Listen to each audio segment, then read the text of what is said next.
headlines for this hour on VTV News. Party General Secretary emphasizes building a streamlined, effective political system. Central regions overcomes flood consequences. And in our news, long-term cardiovascular risk linked to COVID-19 infection.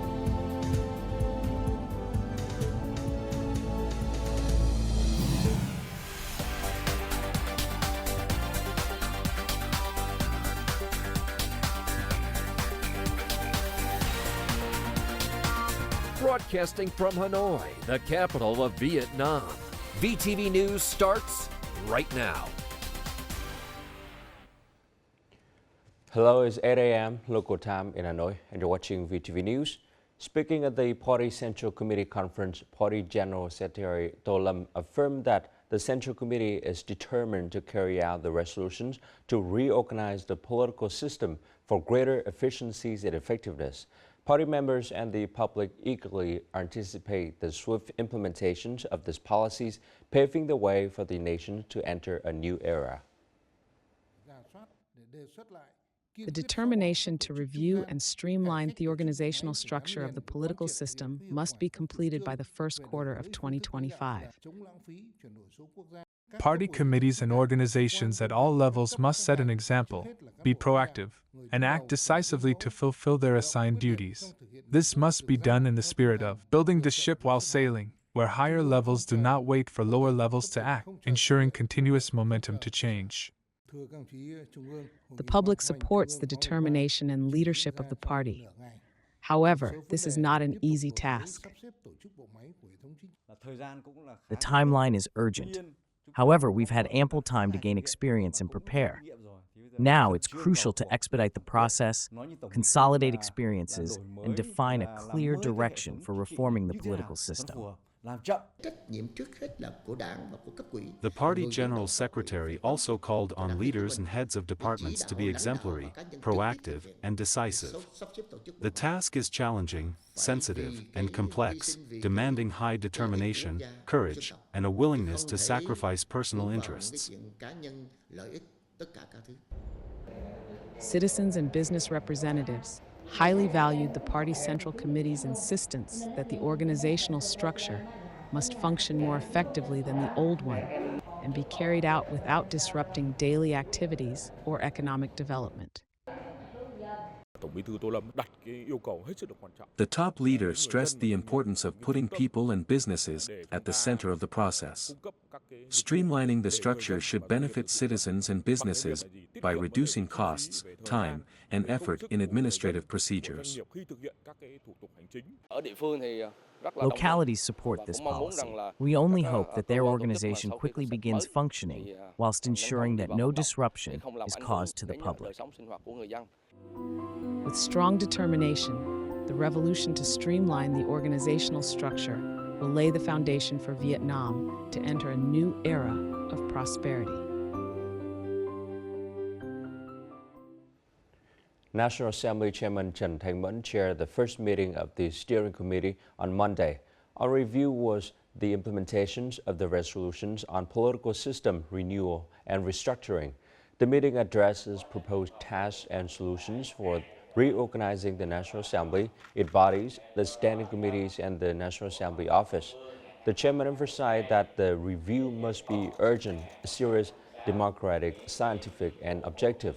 National Assembly deputy chairmen are tasked with leading the process, collaborating with relevant agencies on organizational innovation, and streamlining the foster unity. He stressed that the review should not disrupt work and the new structure must be implemented immediately with a capable, prestigious team.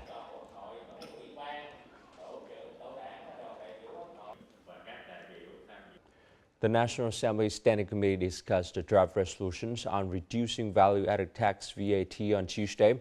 The government proposed reducing the VAT rate from January 1st to January 30th, 2025 by 2%, from 10% to 8% for most goods and services, excluding some exceptions. The National Assembly Standing Committees agreed to submit the proposals to the National Assembly and urged the government to gather further opinions, ensure effective implementation, and address any challenges. They also emphasized the need to protect revenue estimates and maintain the budget balance. So far this year, Vietnam wood industry has recorded a turnover export of $13.2 billion US, an increase of nearly 21% compared with the same period last year. With this positive result, the industry aims to surpass the mark of $16 billion US for the year, far exceeding the target of $14.2 billion US set by authorities. This factory is rushing to ramp up production during the final months of the year. Efforts have been escalated to meet the high demands for wooden furniture in international markets during the holiday season. We sell about 250 containers to European and American markets every month. We expect this year's actual growth would surpass the initial targets. The United States is a key market with over 55% of the wood industry's total export turnover. After a period of slowing demands, it has significantly recovered. Optimism in the industry is due to favorable policies under the newly elected president, which are aimed at fostering economic growth, reducing inflation, and encouraging consumer spending. There is significant demand for both high-value products as well as affordable and competitively priced goods. Therefore, even small-scale enterprises can find their shelves in the U.S. If revenue from foreign trade reaches $3 billion USD in the last 2 months of the year, the total export turnover will reach USD 16 billion. U.S. Department of Commerce recently canceled all investigations into anti-tax evasion, anti-dumping, and countervailing duties on wooden cabinets imported from Vietnam. This decision reaffirms the transparency and fair practices of the Vietnamese wood industry. These recent developments should pave the way for greater access of Vietnamese wood products into the U.S. market and drive significant growth this year.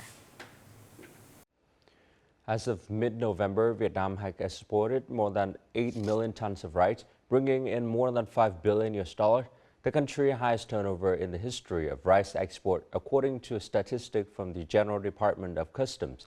Promoting the high-end and fragrant rice segment has helped Vietnam rice export prices remain high. In addition, the quality of Vietnamese rice is increasingly improving, meeting the standards of demanding markets such as the EU, the US, and Japan, opening up more export opportunities. The forecast is for favorable rice export to continue from now until the end of the year. Standardizing raw materials area is a top priority for the task of expanding agricultural export. The Ministry of Agriculture and Rural Development has implemented a pilot project of building 5 standardized agriculture and forestry raw materials area, which span nearly 170,000 hectares. After more than 2 years, it is now possible to clearly identify areas for cultivating coffee, rice, fruit, and forestry material that meet international standards. Sơn La province has become the second largest fruit growing area in Vietnam. The province's 82,000 hectares produce nearly 400,000 tons of fruits annually. Key crops such as mangoes, pomelos, and custard apples are cultivated following strict processes. In the past 2 years, farmers have specifically expanded custard apple cultivation areas. The cooperative aims to transition towards organic farming. We've received many orders, but we cannot even meet domestic demand. In My Son district, 200 cooperatives have been established, attracting 6 enterprises to invest in processing plants. 85% to 90% of fruit materials from the region now meet international standards. Last October, we signed an agreement with the Provincial People's Committee, ensuring transparency in both standards and markets.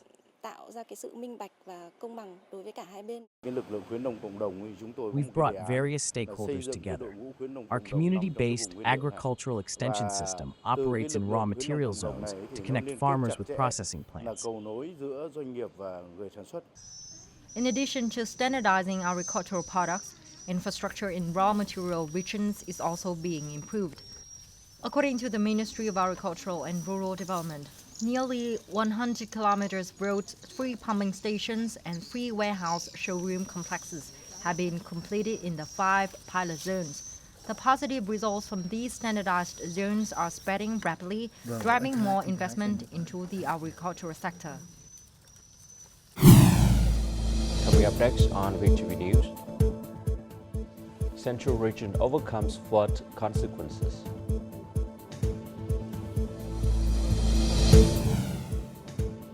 And counter efforts made to eradicate temporarily dilapidated houses.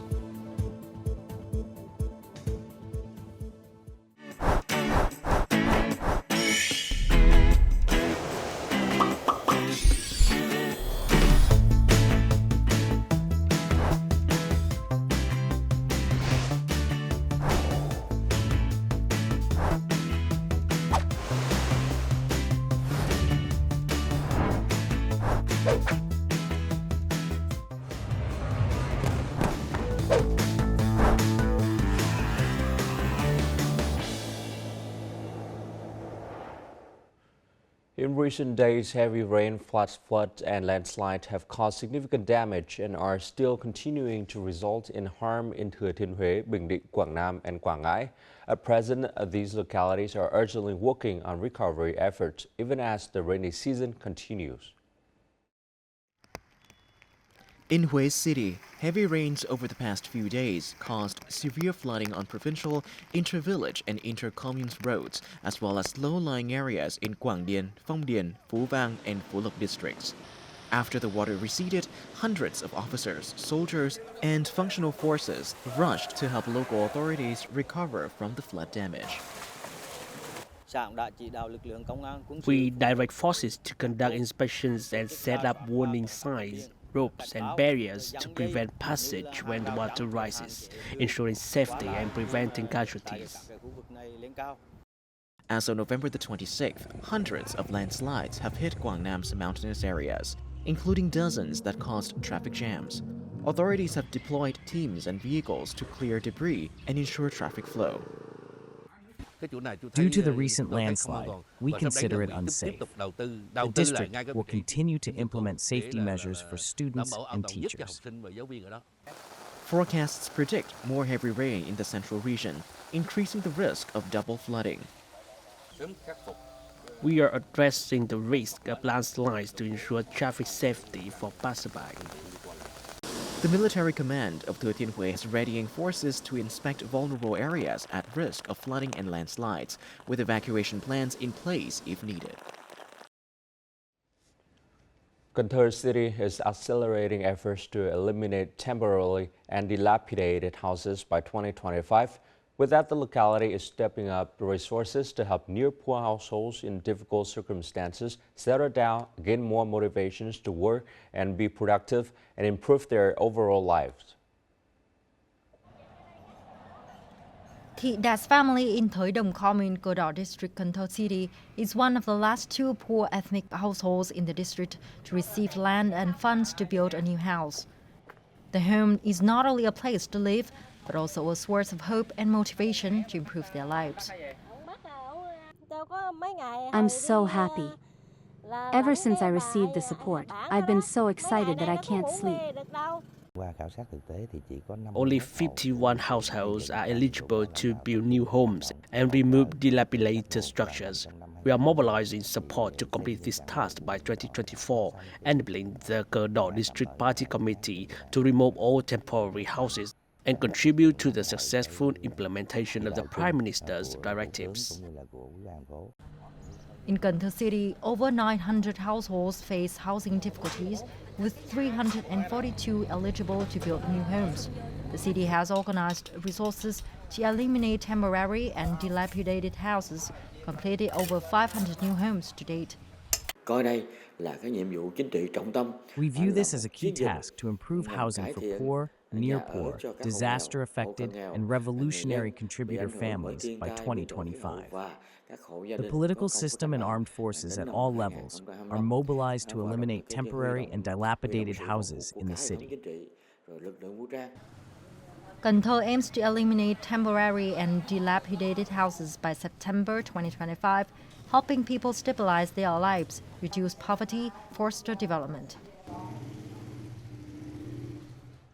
Turbine 1 with a capacity of 180 megawatt of the Yali hydropower plant expansion was successfully connected to the national grid on Tuesday. The expansion with 2 turbines increases the plant total capacity to 360 megawatt. Once fully operational, it will enhance the ability to meet electricity demand in the southern region, especially during peak hours, and boost the average annual electricity output by over 230 million kilowatt hours. Turbine 2 is 99% complete and is expected to be connected to the grid before December 21st.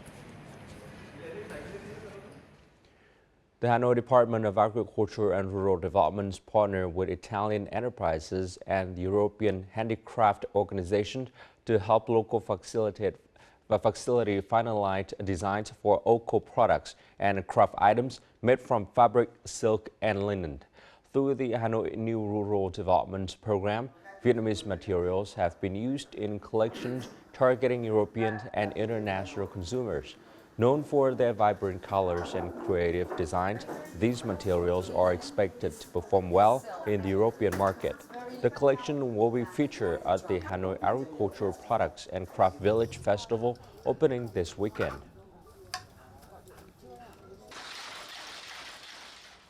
Vietnam is included on a top list of countries with the world's most passionate internet gamers, along with 3 others ASEAN nations.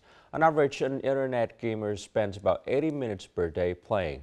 Excessive gaming, especially among children, can lead to addictions. To address this issue, the government recently issued Decree 147, which regulates the management, provisions, and use of internet services and online information. Spending 30 to 40 minutes on the weekends for online games is the routine of this student. He is permitted to play only when finishing all school assignments. While this is leisure time, his parents closely monitor the content to ensure its age appropriateness. I enjoy games because they relieve stress and bring excitement, tension, and surprises. I'm concerned about unsuitable gaming content. If children spend excessive time playing, it can lead to addiction and would be harmful to their health. To minimize the negative effects of games on children, the new decree limits playtime for those under 18. The decree allows a maximum of 60 minutes per day for a single game and a maximum of 180 minutes per day for all games provided by a single company. Game providers must implement technical systems to manage and enforce these time limits. Continuous warnings will help players recognize potential health risks, thereby reducing harmful effects of playing games too much. Player accounts must be verified using a mobile phone number in Vietnam. For users under 16, registration must include information of parents or guardians. We will strengthen inspections. Accounts identified as exceeding 60 minutes for child users will face strict penalties. Creating a safe and healthy gaming environment not only protects players, but also promotes the sustainable growth of Vietnam's gaming industry. On the distant peaks of the nation border, there are soldiers in blue uniforms standing guard. Their mission is to keep a watchful eye on the vast border skies, ensuring peace for the country. They are Raider soldiers of the Air Defense Force tasked with early detections of any hostile aerial threat, providing timely and accurate information to response forces. Located on a high mountain peak near the northern border, day and night, the radar waves of Station 59 continuously sweep across the border skies. They quickly detect and track all airborne targets from afar.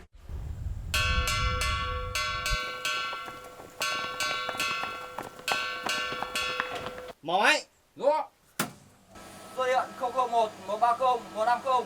Được. Đài KM. Kiểm tra thật giả, điểm dấu không ngoài. Sĩ quan trực ban làm rõ số lượng, kiểm tra tính chất. Tốt 001. Rõ. This is one of the regular exercises to enhance the combat readiness of the duty crews. Đối với các đài radar thế hệ mới, These new generation radars possess superior technical and tactical capabilities. They can detect multiple aerial targets at long ranges and various altitudes and maintain continuous tracking. They are also capable of detecting low-flying and very low-flying targets. The harsh weather conditions in mountainous areas, including heavy fog and humidity, necessitate daily maintenance to ensure the preciseness of radar systems.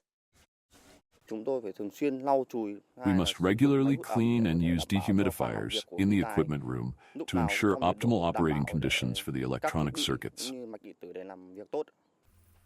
As the most remote station of Regiment 291, Radar Station 59 carries the significant responsibility of securing national border airspace.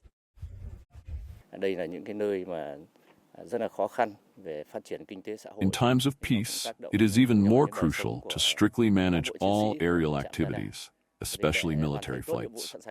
We strive for timely, accurate, and comprehensive operations. In addition, the radar soldiers also actively engage in civil-military relations to foster strong bonds between the military and local people while safeguarding the nation's borders. The radar station troops have provided essential supplies to help people recover from the storm as quickly as possible. They have also joined other forces in conducting general environmental cleanup. Being equipped with modern, domestically produced defense systems, these radar soldiers vigilantly guard the border skies, determined to prevent the nation from being caught off guard in any situation. Coming up next in our world news, long-term cardiovascular risk, a link to COVID-19 infection.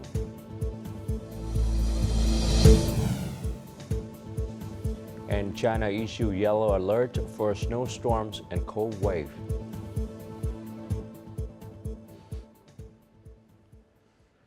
There's growing evidence linking COVID-19 to issues such as heart inflammation, heart failure, arrhythmias, and other cardiovascular problems. A new study published in the New York Times suggests that COVID-19 increases the risk of heart problems not only during the illness, but may also have long-term effects even after the virus has cleared. According to the study, a person who has had COVID-19 is twice as likely to experience serious heart symptoms within 3 years of recovering from the disease. China meteorological authorities on Tuesday maintained yellow alerts, the second highest level on the 4-level warning scale for blizzards and cold wave. Continuous snowstorms and sharp temperature drops are forecasted in some parts of the country. The cold air is sweeping to Beijing, causing the temperature to drop to -3 to 4 degrees with heavy snowfall in many mountainous areas. A snowstorm is forecast to affect many areas in northern China today and tomorrow, bringing a layer of snow more than 15 centimeters thick. It will then spread to most of the northeastern regions with temperatures dropping by 12 to 16 degrees. The Royal Navy has successfully tested its first uncrewed board in the Solent Strait. The autonomous test saw the vessel pre-programmed to follow certain maneuvers and directions.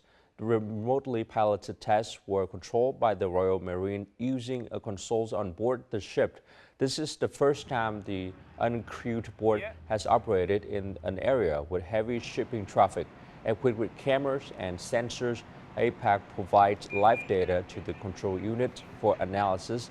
Initially, this type of uncrewed board will be used to support rescue operations, prevent drug smuggling, and transport sailors. In the future, it will be upgraded and equipped with additional weapons to perform other tasks such as intelligence, surveillance, and reconnaissance. In the face of the growing global dementia crisis, a first-of-its-kind avatar named Liv has been developed to offer a lifeline to people living with Alzheimer's and dementia. This artificial intelligence-powered avatar is built on the real-life experiences and wisdom of hundreds of people living with dementia. More to follow. Is there a favorite hobby or comforting routine you'd like? Oh, hello there. My name is Liv. This artificial intelligence-powered avatar was developed to offer a lifeline for people living with Alzheimer's and dementia. Liv is built on the real-life experiences and wisdom of hundreds of people living with the condition. The goal is for Liv to offer up assurance and advice and respond to questions with information drawn directly from first-hand experiences. I understand that living with dementia can sometimes feel confusing, but you don't have to navigate it alone. An estimated 55 million people worldwide are currently living with dementia. That number is expected to reach 139 million by 2050, according to British dementia charity, Alzheimer's Society. It affects cognitive function, impacting memory, thinking, behavior, and the ability to perform everyday tasks. Liv will talk about, the fact that dementia does bring huge challenges to people's lives, but that all of the evidence, from the people who have contributed towards it show that by making a few changes and adjustments to your life, you can continue to live well, you continue to live with a sense of agency. It's quite a lonely place to be in when you get a diagnosis. We want to stay independent. So by the use of something like this, I'm hoping, fingers crossed, that the AI person will be able to also help us around the home. Trials are underway in controlled environments. The hope is that Liv could contribute to medical understanding and future innovations in dementia care. And now, as usual, let's continue with the weather forecast.